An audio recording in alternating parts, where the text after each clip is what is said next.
there! Let me tell you a little story. Lake Kalamaka lies a short distance south of Vernon, BC, which is a city at the northern end of the Okanagan Valley. The word Kalamaka is a dialect of an Okanagan Valley tribe of the Shuswap Nation. For many generations, travelers have been awed by the beauty of this unusual body of water. On sunny days, the water presents varied hues of brilliant colors. Some days it is a solid color, but on others it shows all the colors of the rainbow in rapid changes. Many of those who have seen this lake claim the colors are caused by the sunlight as it reacts to metallic elements on the lake's bottom. They believe the sand and rocks at the bottom are so filled with metallic ore that they glint and reflect the sun's light back to the surface, whereupon the colors appear on the water. However, scientific minds are not always correct. There's another entirely different interpretation of the cause of Kalamaka's coloring, and many of those who have seen the lake agree with them and reject the scientific explanation. Many centuries long ago, before Chayla, the Great Spirit, placed humans on the world, giants roamed the land. These giants had been put on the earth by Chayla to do certain works for him. They dug riverbeds, scooped out basins for lakes, and caused the great valleys to be dug. After they had completed their work and all the rivers and lakes had been filled and all the valleys had been formed, Chayla allowed them to stay on the land so that they could enjoy the products of their labors.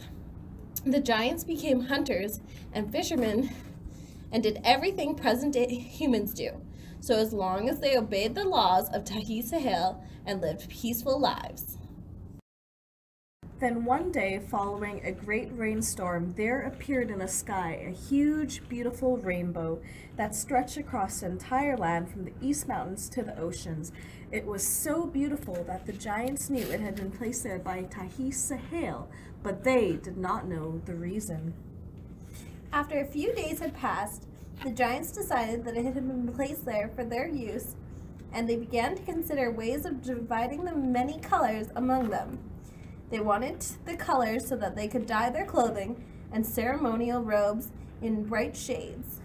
The Thunderbird, who is Chayla's greatest spirit, heard them talking and came to the giants. He warned them not to touch the rainbow because Chayla placed it in the sky so that he could admire it himself. But the giants would not listen and continued with their plans to take the rainbow for their own uses.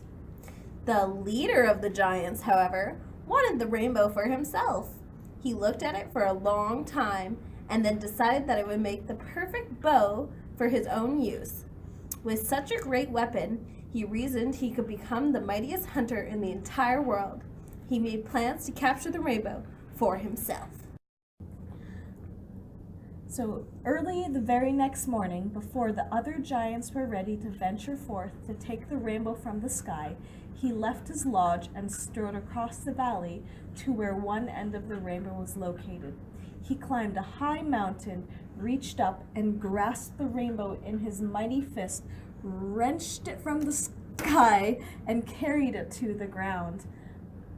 There he stood it on one end, secured a bowstring on it, and turned it on his other, where he tied another string. It was a beautiful bow, so nicely curved.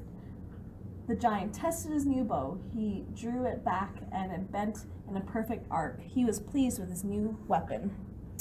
Chayla, however, had been watching and grew greatly disturbed. He cast a magic spell on the rainbow that shattered into 1,000 tiny pieces that fell to the ground. The leader of the giants was greatly saddened by his loss, but did not feel sorry for what he had done. He returned to the village and told his people that the great rainbow had fallen down and broken. He told them that they could have it for dye for their clothing and their ceremonial robes. The people rushed to gather the pieces of the rainbow. But Chayla summoned the spirit of the east wind. "Go to where my beautiful rainbow lies in pieces. Make a mighty blow and push the pieces into the lake that lies nearby. I will decide what to do with it later." East Wind did as he was told. He blew the pieces into the nearby lake, just as the giants rushed up to gather them for their own use. The giants stood on the shore and watched as the pieces sunk beneath the surface. The Great Spirit was mighty displeased with the giants and sent the Thunderbird to them. Thunderbird told them that they had disobeyed the laws of Tahi-Sahel and they would be punished. He cast a spell on the giants, and one by one they were turned into great trees, now called Sitka spruce. Then Tahi-Sahel gathered the pieces of his beautiful rainbow from the lake and fashioned them into many small rainbows. He did not want anyone to ever try to capture a rainbow for his own use. That is why you never see the ends of a rainbow. These new smaller pieces he gave to the gentle rain spirit, the daughter of the south wind. He told her that she should place one rainbow in the sky after each shower she was sent to the land. The gentle spirit took all the rainbows and saw that there was enough to last for all time. But Tahi-Sahel had not gathered all the pieces from the lake. He had left a great number remaining on the sandy bottom. He did this so people would be reminded of the origin of rainbows for all time. He cast a magic spell on the pieces so that when they see the sun, they begin to glow and their light rises to the surface of the lakes. Then they turn the water into many colors. When the first humans came to Earth and saw the lake of many colors, they knew it was a gift from Tahi-Sahel and made it into one of their favorite places. They called the lake Kalamaka because that word means many colors. Thank you for listening to our story, and thanks for joining me. We'll hope to see you again soon.